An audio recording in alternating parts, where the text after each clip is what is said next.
Blog Talk Radio.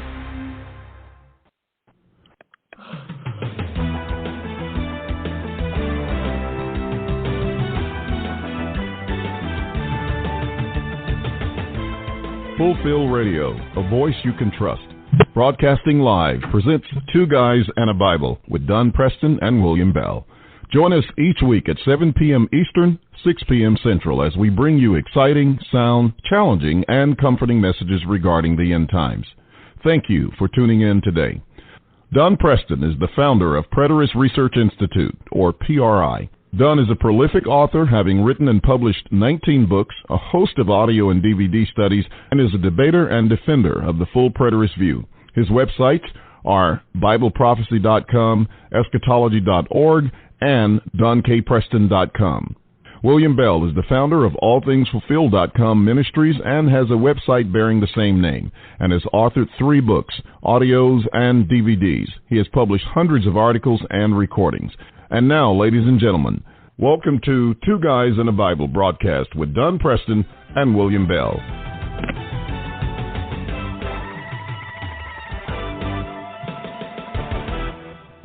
Good evening, ladies and gentlemen. Welcome to Two Guys in the Bible right here on Fulfill Radio, a voice you can trust. I am William Bell, and with me is my illustrious co-host, Dr. Don Preston, and we hope that he's doing somewhat better. He sounds a lot better, ladies and gentlemen, so you could be able to see that or hear that in just a moment. But I understand, as we were having just a conversation before we came live on air, that he's still suffering a little bit with his throat. And so let's keep him in our prayers, and let's hope that he's able to function today and moving forward, and especially with all of the workload that he has and the recordings and speeches that he does. But anyway, Don, why don't you fill us in, tell us kind of what's going on, what kind of weather you got out there in Oklahoma that you plan on sending out here and all of that stuff. Yeah.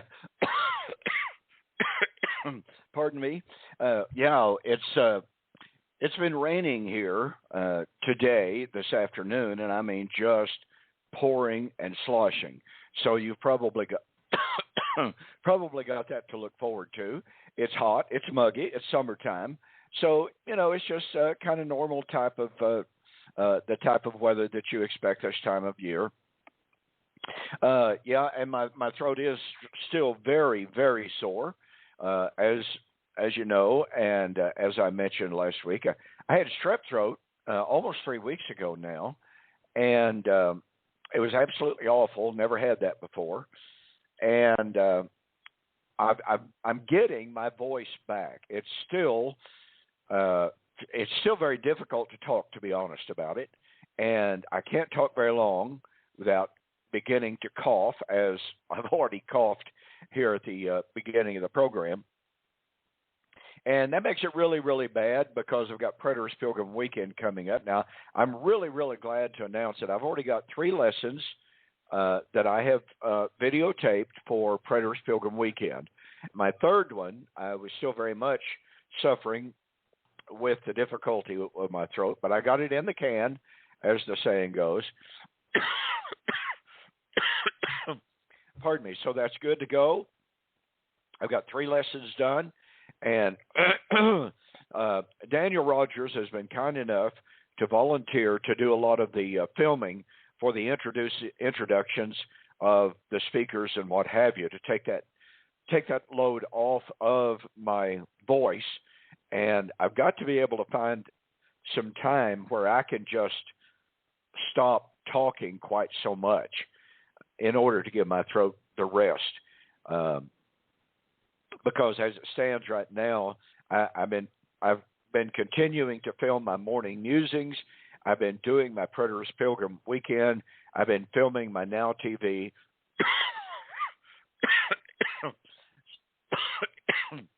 Pardon me. So needless to say, there hasn't been a lot of rest for my throat.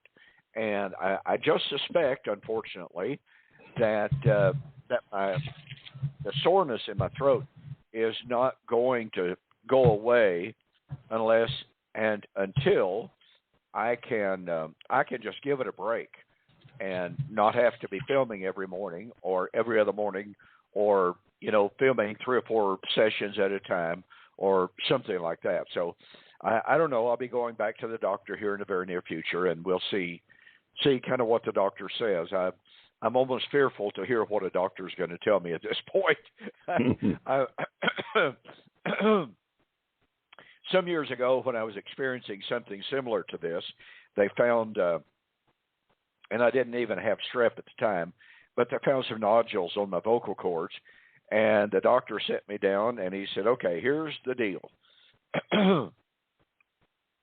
I want you to shut up for 6 weeks. No preaching, no teaching, and of course that was before I ever started doing any filming. He said, I don't want you even talking to people any more than you absolutely have to. I want you to just keep your mouth shut. And I was like, dude, do you know what you're asking for me? But I did that to the very best of my ability. And at the end of the 6 weeks, I went back and he took the examination again. And thankfully, the nodules were gone. And I don't expect that I've got nodules this time around, but with the sore throat just lingering and hanging on and not going away, I'm just fearful that due to the fact that I continue to talk during the very worst of the strep throat, I've never stopped talking, basically, except for a short period of time. I stopped doing the filming, but I don't know. I'm not a negative person. I'm not a pessimist.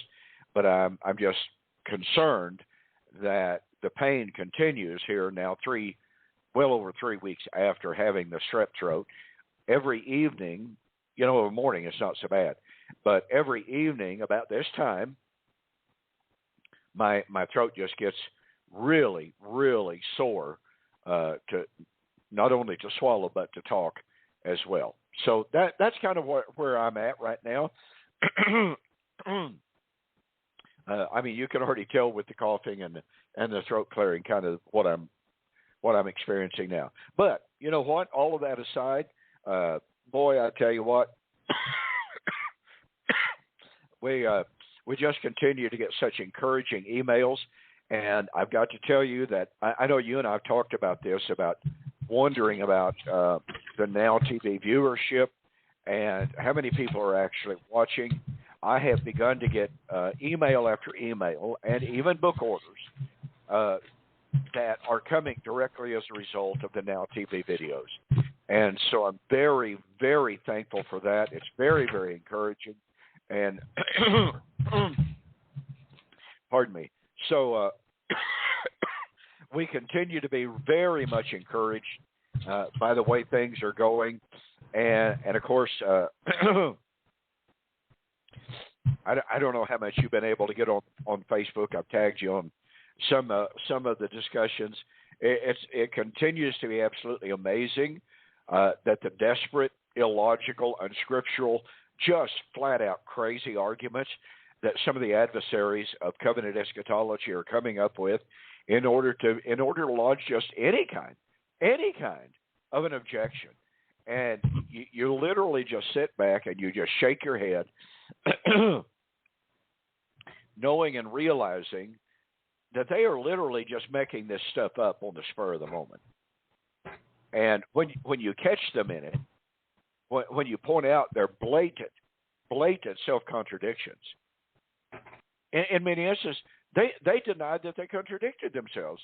So when you copy and paste their comments and say, here's what you said on this date, here's what you're saying now, those are two totally different, opposite, contradictory positions. So what do? Well, they change the subject. They want to talk about price of beans in China or something like that. And they just don't want to talk about the fact that they have been, to use the old term, they've been busted. So that's just kind of the way things have been going. Things are just rocking right along. I'm making really, really good progress on a book that I'm currently working on. Imagine that. On the last day, the last trumpet, resurrection. And it's very exciting stuff. and I'm having a great time researching and studying and writing on it. Well, that's very good. That's quite a bit of activity that you've got going on, and it's really, again, encouraging to hear the responses you're getting from the Now Network and from sharing those videos on the YouTube page, and the growth in subscribers that you're getting as well. That's very, very good. I have been checking some of the messages on Facebook.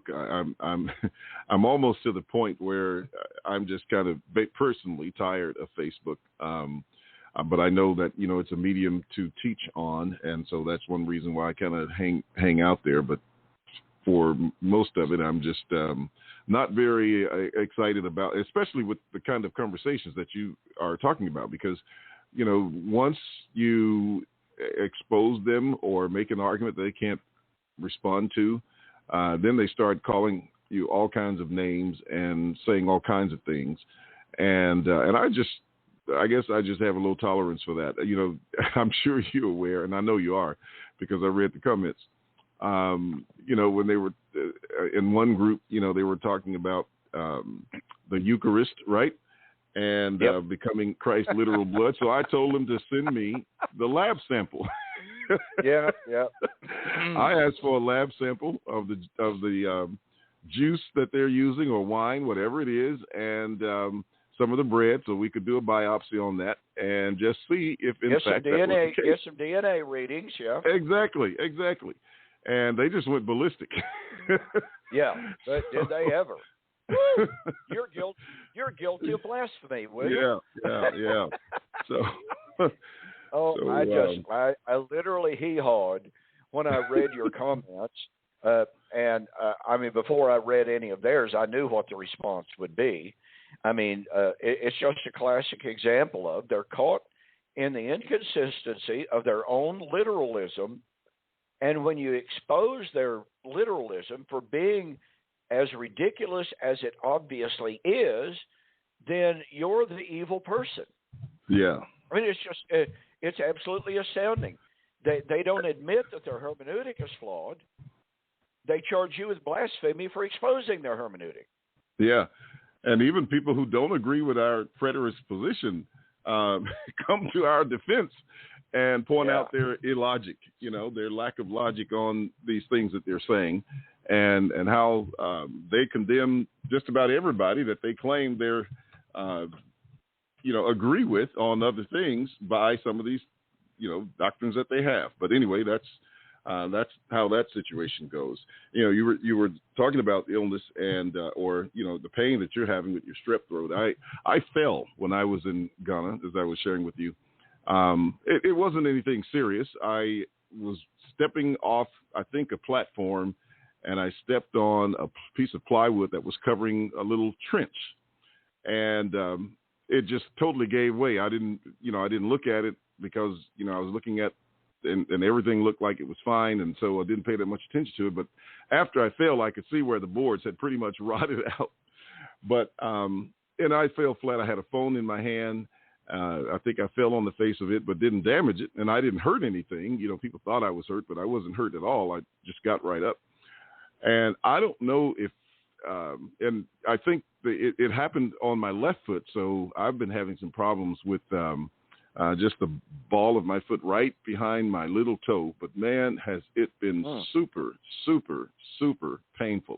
So sensitive that I would not allow anybody to touch it if they thought they were coming near. And unfortunately, I think last night when I was trying to doctor on it and nurse it, I happened to somehow hit it real hard, and I like to come up out of the chair. It was awful. But I've been doctoring on it with some peppermint oil, and that has taken away a lot of the pain over the last couple of days. So I'm doing much better with it. But man, it was really bad. I said I was go to the doctor, and I'm rarely do I go to the doctor unless it's for a physical or something. Just don't go. But with this, I said, okay, let me check and see if I've fractured anything, and just am not aware of it. But other than that, I'm doing fine, and so everything else is good. But once again, I hope that your voice gets straightened out. I know you do need to rest it and, give it some time, but I know how dedicated you are to teaching and to, getting the information out, especially when you're getting the positive feedback that you're getting. That, that's not a time where you want to sit back and say, well, let me stop, because, people are really learning, they're responding in a positive way, and that's very, very encouraging. And so you just want to do more of that. That's right. That is exactly right. Well, William, you're going to have to try to do as much of the talking tonight as possible so that I can let my voice rest. But before you left, or while you were gone, I should say, I was discussing Zechariah chapter 6, verse 13 in regard to the Messianic temple. And I just have to tell you, I enjoyed that study so tremendously much. I don't know if you've had any opportunity to listen to some of the lessons that I presented on that or not, but what we find in Zechariah 6:13 is the statement that this branch that was going to come would be both king and priest on the throne of David. And from a strictly legalistic, Torah-based perspective, that would not be that would not have been permissible. A king of the Davidic line could not be a priest, because a priest had to be of the tribe of Levi. The Davidic line was of the tribe of Judah. And so for Zechariah 6:13 to say that this king would be priest and king on the throne, well, guess what? Priests weren't allowed on the throne. Priests didn't sit on the throne. So you have a real paradox stated here, that on the one hand, the king was going to be a priest, but that's not proper genealogically. And then the priest would sit on the throne, which had never been done in Israel's history. And so I was approaching that from the perspective of the Melchizedekan priesthood. And, that doesn't give you a tremendous amount to go on, but I didn't know if you wanted to pick up on that, if there was something else that you wanted to develop along the lines of the Messianic temple. Well, not really, and I haven't, had a time or taken the time to go back and review some of the broadcasts. But I wanted to say, while you were speaking about Christ being of the tribe of Judah and not of the tribe of Levi, and the fact that priests were not allowed to sit on the throne, there were also some issues with his kingly line in terms of Christ being able to sit on the throne as a result of being a descendant of Coniah. Is that correct? Mm-hmm. That is correct. That's Jeremiah 22, I believe. And so correct. There were issues on both sides of that ledger, if you please, with Christ being both king and with being a priest. So in addition to the fact that he was unable to, have the right to the priesthood, not being of the tribe of Levi, and because a priest could not sit on the throne, you had basically the same thing. The king couldn't be the priest, and the fact that he was not entitled to the throne as a result of being one of the descendants of Coniah, or being of that line. And so from that perspective, and yet we find that because of the changes that were made, and because of the realm or the sphere in which he became king and was raised to sit on the throne, of course, he is able to do so and fulfill the prophecies in Psalm 110. I'm sure you talked about that. I would think, as one of the passages that, prophesied and spoke of the priesthood of Christ as a, after the order of Melchizedek. And so fulfilling that particular text. I can't remember for sure, but I know that there are several references to Psalm 110 in the New Testament. I think maybe 7 or 8, could be more. 32. But I know 32. Wow, that's way more than what I... There are probably 7 or 8 just in the book of Hebrews. There, Psalms 110 is cited, quoted, echoed 32 times in the New Testament. Yeah, and now that you mentioned it, my mind went back to Matthew. I think it's chapter 22 on that particular one, and there may be some others there. But as you mentioned, and of course you have various others where it's alluded to as well, even in 1 Corinthians 15.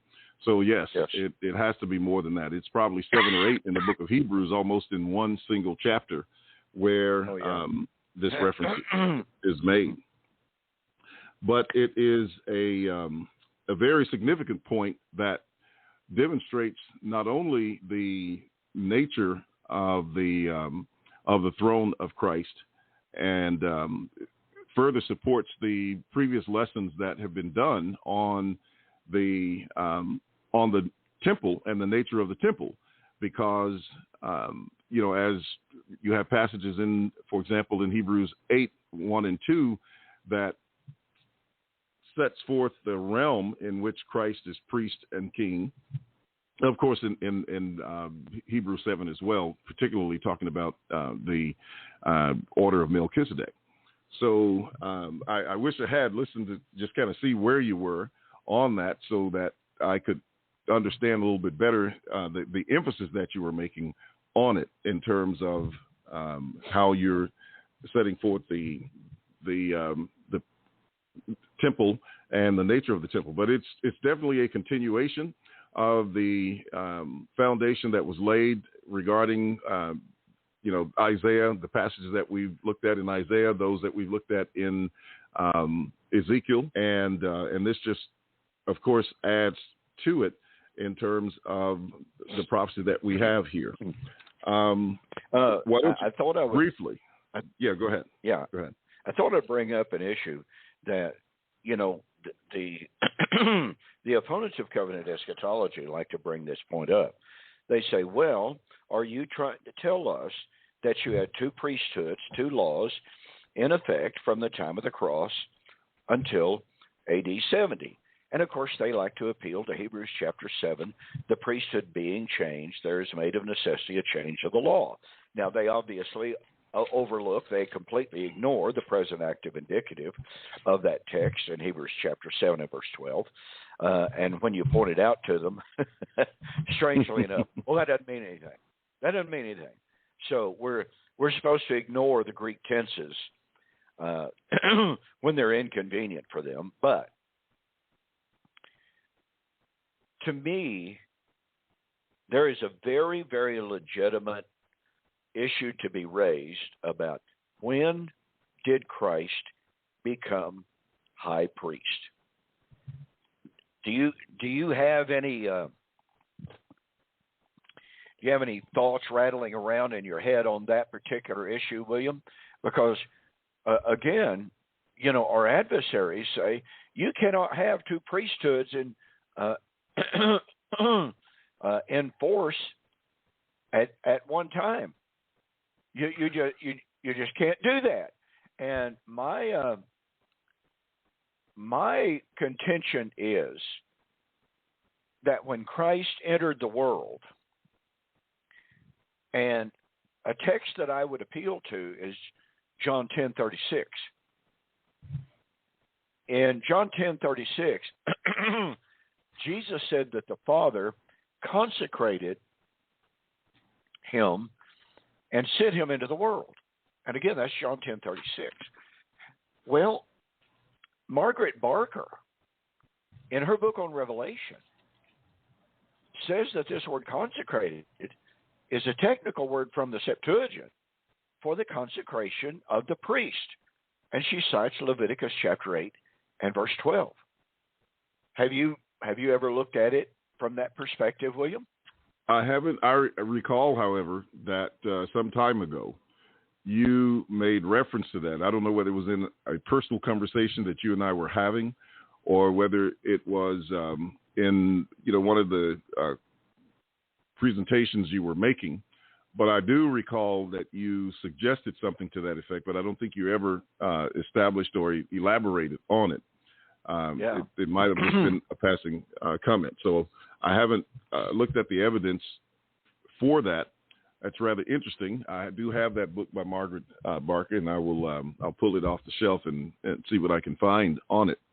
But I was going to say, of course, when you were saying that it's denied that you can have two priesthoods in effect at the same time. Well, they make the same objection when it comes down to the covenants and say you can't have two covenants in effect at the same time when, of course, that's precisely what was going on during the transition in the first century. And of course, you have Hebrews 8, and chapter 7, and again, based on those same verb tenses to establish that. So that would be one of the supporting passages for it. But I understand that what you're saying is that there's evidence that it even precedes this particular time frame and sort of reaches back into the point of the ministry of Christ. Is that correct? Yes. If we take Jesus' statement in John 10:36 as a statement that the Father, prior to the incarnation, but at the time of the incarnation, the text of John 10:36 says, the Father consecrated the Son and sent him into the world. So that would indicate, if that word consecrated is, as Margaret Barker suggests, a technical term for the consecration of a priest, okay, if that has validity, then Jesus was saying that when he was sent into the world, he was sent into the world as a priest. Now, by the way, when we look at some of the things that Jesus did, the things that he did were priestly prerogatives. For instance, he forgave sin. We know the controversy in Mark chapter 2 when the palsied man was let down through the roof, and Jesus said, be healed. Well, the multitude was just stunned because nobody believed that anybody could heal anyone except by the authority of God. And Jesus said, well, which is easier, to say your sins are forgiven you or to be healed? And both of those, you see, both of those statements, healing and forgiveness, were related to priestly functions. When Jesus healed the lepers, what did he tell them to do? Go show yourself to the priest, because it was the priest who had to declare cleanliness, that a healing had taken place. Likewise, it was the priest who stood as the mediators for forgiveness. They're the ones that offered the forgiveness of sin, to use that terminology. So when we look at the actions of Jesus in regard to the things that he did, forgiving sins, healing, declaring healing, then guess what? How can you deny that he was functioning in a priestly role? And an author by the name of, let's see, last name's Walker, I think it's P.W.L. Walker, something like that. He wrote a book, and by the way, it's a really excellent book, really, really good book. He's one of those scholars that when you read it, you're just going, yep, and then all of a sudden you're going, what happened to you? you just jumped ship on me here. But anyway, in this book, Jesus in the Holy City, he points out that Jesus' prayer in John chapter 17 is the prayer of the high priest. The language that is used is directly associated with the temple And with the cultists, Jesus used words like glory, holiness, sanctify. All of those are temple, cultic, priestly terms. And so, I think a point can be made pretty effectively that Jesus was most assuredly serving in a priestly function while he was here on earth. And then you look at him offering himself on this Facebook page, Full Preterism, a Thing of the Past. This Church of Christ minister, who's a lawyer, who recently threatened to sue me because I mentioned his name in an article I wrote. I just about fell over in laughter. But anyway,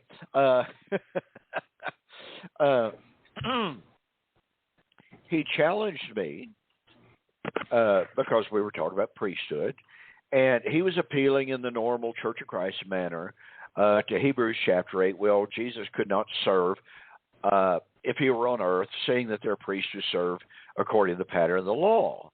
And he said, see, Jesus couldn't be a priest while he was on earth. Well, I pointed out, well, that's true of the earthly temple, but Jesus never intended to serve in the earthly temple. He was never supposed to be a priest in the earthly temple. So that's a misapplication of that text. It's a misappropriation of that text. And then I pointed out, because the challenge had been made, point out anything that Jesus did while he was on earth to serve as a priest. Just show us anything that he did to serve as a priest. And I asked him the question, was Jesus serving as a priest when he hung on the cross and offered his life? Was that not a priestly sacrifice? Well, all of a sudden, Mr. Mazingo disappeared from that discussion, and he never answered the question at all. But to me, that's just an extremely valid point. Is that something that you would agree with in the assessment of it? Yes. And especially, in the fact that he offered himself, which would indicate that he's acting as a priest from that perspective. And of course, that process begins before he dies. So that has to be valid. And of course, with the Hebrews text, Jesus is not operating in the realm of the law in terms of the priestly things that he's doing. So I could see that very clearly. Yeah, to me, when someone appeals to Hebrews chapter 8 and verse 4, that Christ could not be a priest on earth, seeing that there are priests who minister according to the law. And I've used that in arguments and debates with dispensationalists, because they talk about Christ serving in the Messianic temple that supposedly is going to be established after the second coming of Christ. Well, depending upon which dispensationalist you're talking with, in that Messianic temple in the millennium, the law of Moses is going to be restored. Now, they don't like to admit that. I will tell you that. Most dispensationalists will say, no, the law of Moses itself is never going to be restored, because they see a problem there. They really honestly see a problem there. However, if you have a temple in Jerusalem with a Levitical priesthood offering up the sacrifices mandated in Exodus, Leviticus, Numbers, and Deuteronomy, when you have an entire cultus that is patterned after, that is in reality identical to the law of Moses, then really honestly it's specious to say, well, as Dwight Pentecost said, by the way, in his book Things to Come, Dwight Pentecost wrote, well, the millennial new covenant will be surprisingly similar to the law of Moses, but it will not be the law of Moses. Well, to say that it's surprisingly similar is an understatement. And the dispensationalists, like I said, they don't like to say, and they refuse to say, although some of them have, but they don't like to say the law of Moses will be restored because they know the difficulty that arises or that poses and presents. But that doesn't alleviate. Just because you don't want to say the words that the law of Moses will be restored doesn't mean that you're not teaching that the law of Moses will be restored when every single action from the very nature, identity, and source of the priesthood. I mean, after all, why do you have to have a Levitical priesthood in the millennial temple? Where's the law for that? Oh, I know. It's in Leviticus. It's in Numbers. Oh, but that's the law of Moses. So if you're going to say that the priesthood, the Levitical priesthood's got to be restored, then you're saying the Mosaic law's got to be restored. Pardon me.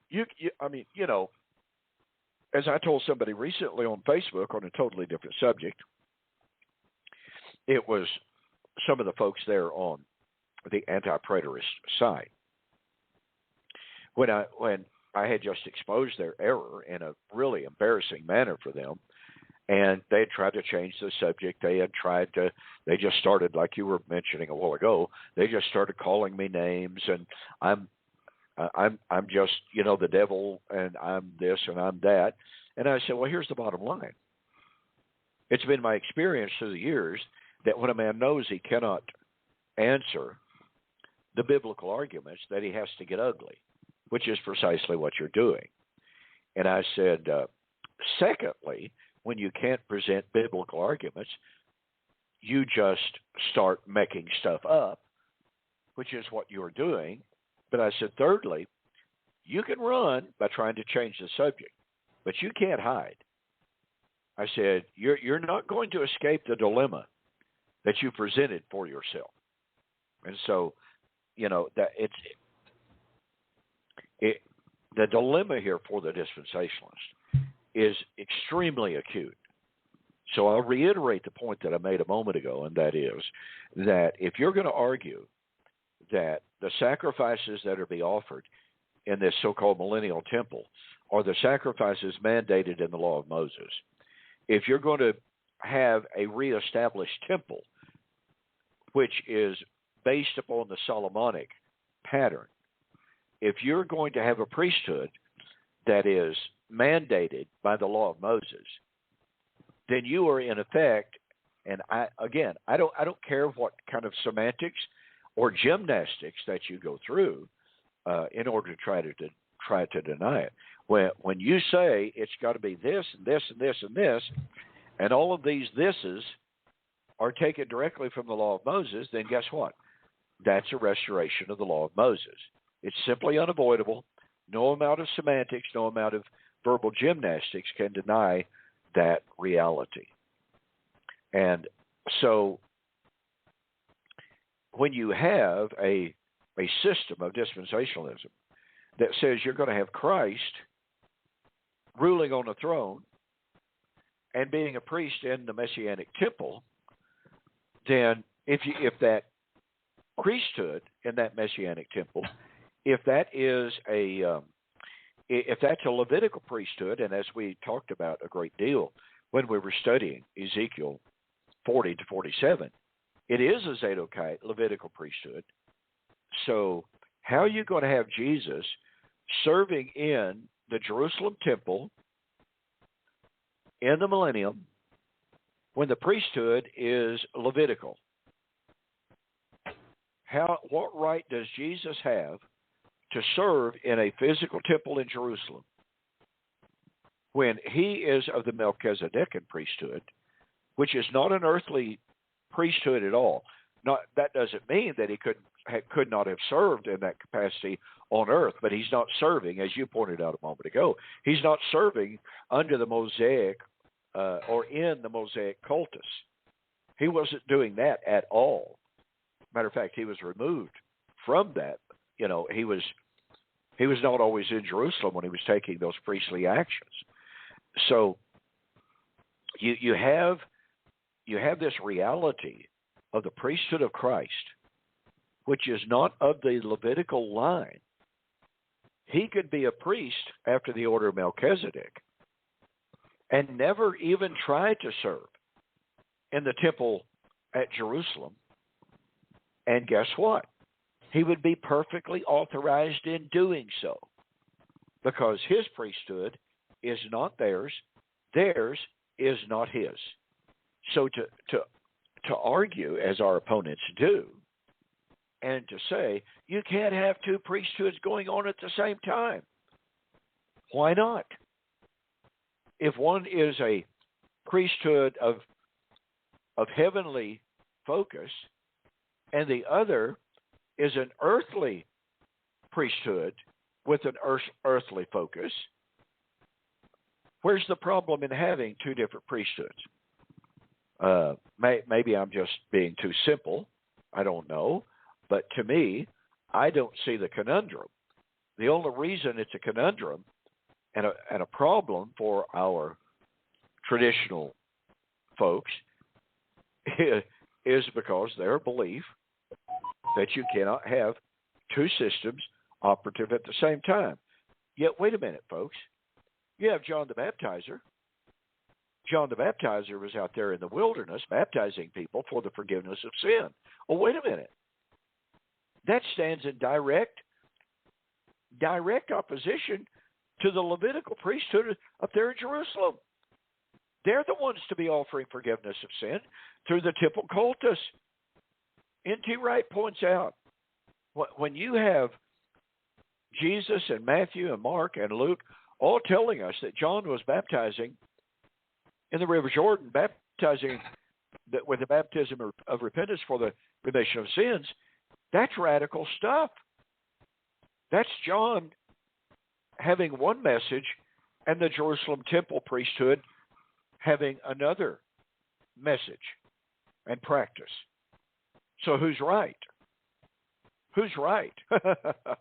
I mean, it's just silly to say you can't have two systems going on at the same time when you had John the Baptizer as Elijah doing his work at the same time that the Levitical priesthood was functioning at the temple. Yeah, anytime you have this conversation come up, it's always, based on their view of when the law would end. At least, that's mostly for the amillennial camps, assuming and asserting that the law ends at the cross. And with that paradigm, they even overlook the fact that they have a lawless period for about 40, 50 days in between. Yeah. But nevertheless, that's the angle from which they reason and just claim that there's nothing there. And it all starts up again on the day of Pentecost and, forward. But that's clearly not the case. And, as you were talking about John the Baptist, and some of the functions that he had, when you compare those with Christ, you see, as you were indicating, with his baptism for the remission of sins, et cetera, that those, similar priestly functions that he's carrying out, when you really look at it. And, of course, you don't have the, in one sense, he's just a little bit farther away from Pentecost than Christ was in doing some of those things. And yet, while at the same time, if you add John the Baptist in, if you, look at what he was doing, you had Christ doing some of the same things, according to John 4, because he was baptizing as well, even though he did it through his disciples. So there you have, that evidence and indication of the fulfillment and functions as priests. I had just never heard you speak on those things, but now that you've suggested it, it definitely opens my mind to looking at it from that perspective. And I think, there's definitely something to be considered along that perspective. Well, I've got more study to do on it, but I've seen enough evidence. I think that I've seen enough evidence to this point that I feel confident enough in asserting that there is definitely evidence to suggest and to say with a certain degree of confidence that, yes, Christ served as a priest while he was here on earth. And, even if a person doesn't want to deal with the issue of two priesthoods at one time as a controversial issue, if a person just simply wants to focus on the sacerdotal aspect of Christ's ministry, that is the priestly nature of Christ's ministry, this is a worthy subject for consideration and research. I remember years and years ago, William, and I never got to hear any further development of it by Max King. But I remember Max hearing part. I missed a good part of his lesson, to be honest about it. I came in late. But I remember Max saying something that unless and until we get a firm grasp on the priestly function and work of Christ, we will not understand the story of eschatology. And he said that his study into the priesthood of Christ had been a transformative study for him, that it really, really, this is my terminology, but it had really, really rocked his world. And I was intrigued by the few comments that I got to hear. I was somewhat saddened that I didn't get to hear the whole presentation. Do you remember that lesson? Do you remember, if number one, did you hear it? And number two, do you remember enough about it to make any comment on it? No, I was sitting here just trying to see where I was at that time. Yeah. when that was going on, but I can't remember back there. A lot of his messages that do resonate with me, and I recall bits and pieces of them, and even as I study, I go encounter some of the ideas and concepts that he was dealing with way back then, and it it's kind of like a light bulb moment that comes on. But I can't recall that particular lesson. I'm not saying that I wasn't in the audience when he said it. I could have been distracted, or just one of those things that it's like reading or listening to something. I've been listening to just Bible tapes, and I hear things in the scriptures that I can't read when I'm reading them. Because you just normally overlook them, and you don't realize how often it is you might be distracted from something as you're trying to read down a page. But no, I can't say that I can recall that, at least not at the moment. Maybe as you talk more and share more, there might be something that clicks. Yeah, well, like I said, I well remember the fact that I came in late, and I sat down, and I was just starting to focus on the lesson and trying to bring myself up to speed with what he was saying when he came across those comments on the priesthood. And I'm certainly not going to say at this point, because it wouldn't be true, I'm not going to say that I had been studying the priesthood in depth already, and that's the reason that it piqued my curiosity, because that's not true. At the same time, I had been doing some study, but obviously, very clearly, not to the extent that Max had, not as in depth as he had. And I just remember being challenged by his comment that the priesthood is really the key to understanding the work of Christ, and that unless and until we cue into and start understanding more the priesthood of Christ, that we're not even going to understand the story of eschatology. And it's one of those things, and then I'll hush here. It's one of those things, William, that comment made an impression on me. But it wasn't until literally years later that I began to dig back into the subject, to dig into it in more detail, that I began to see exactly what Max was saying. And it's really what raised the questions in my mind about when did Christ become high priest. I don't remember Max ever commenting on that. Perhaps he did. But it wouldn't surprise me that he took the position that Christ was priest while on earth, because that's the importance of his. I mean, that would place his priesthood within the context of his incarnation, which is obviously critically important. So anyway. Yeah, I was going to say, now that you bring that up in terms of Max talking about how important the priesthood was, he did a year-long series in the Living Presence on the priesthood of Christ. And some of, his best work, as a matter of fact, he mentioned that several people from around the world, as they were, as that publication was going out, were commenting that was some of the most impactful information that he had published. And it was helping a lot of them to see the significance of covenant eschatology through the priestly role of Christ. So, the good thing about it is that information is documented in the Living Presence, those old editions of it. And, I did not remember him doing that for some reason, but I have all those back issues, so I'm going to dig back into those.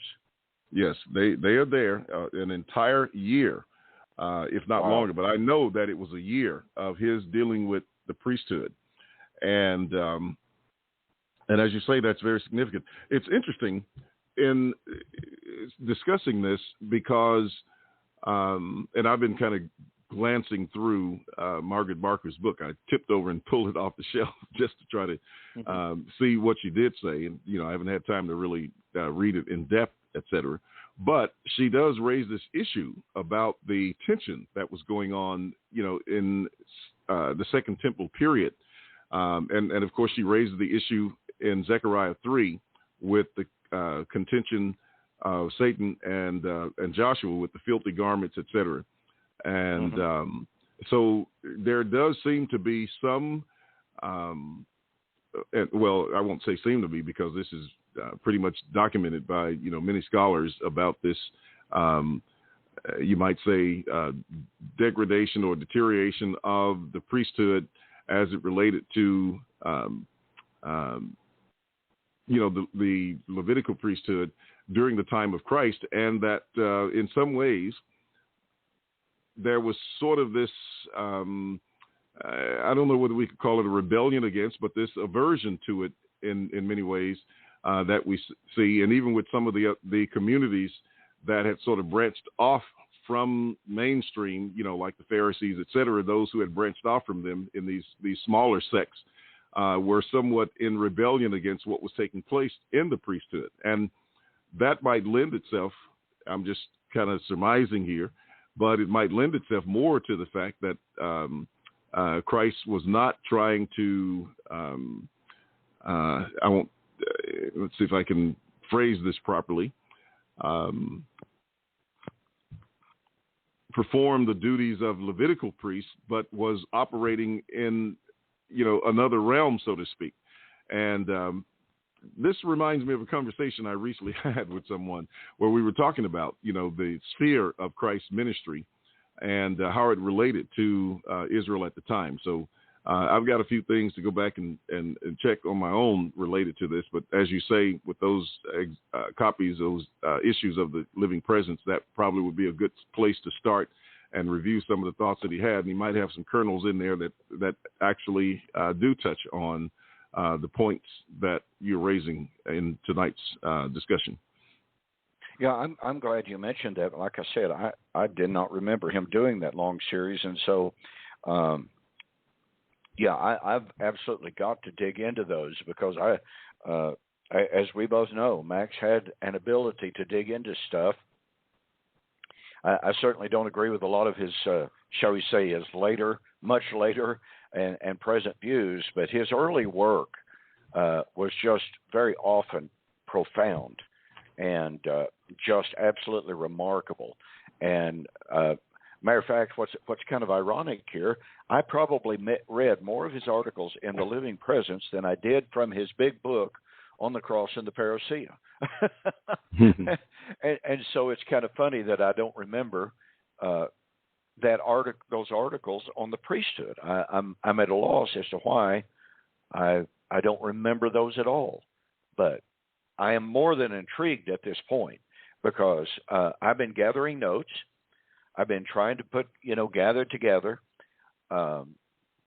the seminal thoughts that I have on this to try to put together a coherent article that I feel comfortable with, because I think it's really, really an important issue. So now that I know that I have sitting on my shelf that resource from Max King, I'm going to dig into that for sure. I'm really excited about that. I'm definitely excited about the possibility of digging into his earlier work on this.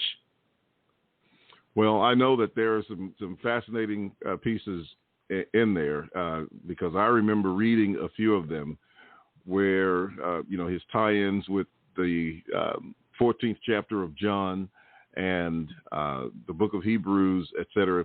That material was just absolutely amazing. I can't readily recall the details of it, but I know the impact that it had as I was reading it and studying it. And of course, back at that time, I wasn't at a level, of development in my own studies that I could even appreciate everything that he was saying then. I've developed somewhat since then and have done some studies in the priesthood on my own that I could certainly appreciate even more to go back and review, what he said and then compare that with where I've come in my studies of it. But, even in looking at this, of course, that would take me, even a step further. But it's definitely some amazing material. And like I said, I remember having conversations with him where he talked about, some of the most impressive comments and everything that he got from his writings came from those that related to the priesthood.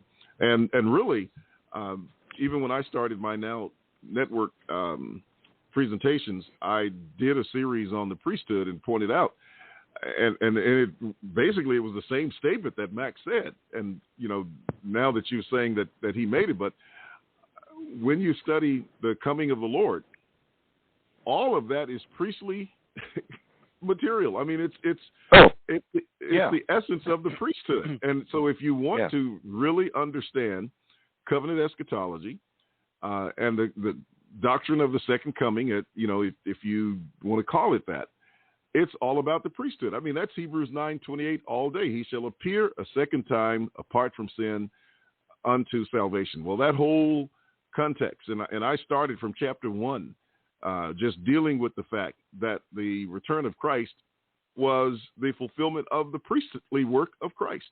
And that's what Max was developing years ago. And it took me 40 years to get there to just understand it enough to start speaking on it. But that's the insight of his knowledge and the breadth of his knowledge that he had, back then, and which made the time that we spent with him so very valuable in terms of, what we were able to learn along with his studies and other studies as well. And that included all of us. I mean, we were all doing some pretty good work, but I mean, his was he was so much further advanced than we were. And that made a tremendous impact. Well, there's no question whatsoever that Max is doing groundbreaking work. Back then, he had a way, as you well know, of laying out some statements that he would not develop, but that you knew very good and well that there was a whole lot more behind the statement than what he was saying. And he could be rather frustrating when you would ask him in private to develop the statement, and he would not do it. I mean, I tell people that all the time. They think that Max sat down and, like baby birds, just dropped, worms down our throat of knowledge. No. And he would not do it to save his life. You could sit in his office and beg him or ask him to explain William, what do you think it means? That was his response. What do you think about that? What's your view on that? Yeah. Why don't you share with me what you're thinking on it? Yes. He Been just there, wouldn't done do that. it. And when I tell people that, they're often amazed about it because they think that that's the way it was. It wasn't. Max did his own individual study, and he expected to do yours, and that was the way it was. Yeah, but you know, William, that we both could never have gotten to where we are had it not been for Max King spoon-feeding us and indoctrinating. Yep, that's what they say. That's and exactly what they say. I tell people the same thing that you do. I tell them, look, number one, I've never read all of Max King's big book, even to this day. What parts of it I've read are fantastic. But secondly, if you think that anybody would sit down and that Max King would indoctrinate them, you don't know what you're talking about, because you didn't know how Max King operated. Nobody would sit down and say, okay, Max, teach me. That's not how he worked.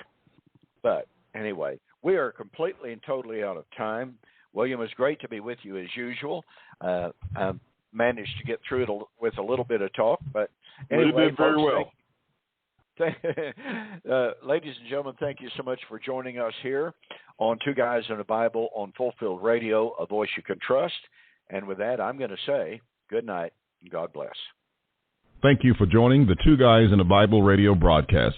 On behalf of Dunn Preston and myself, we'd like to say have a very pleasant day and may God bless. Until next time, we'll see you on Fulfilled Radio, a voice you can trust.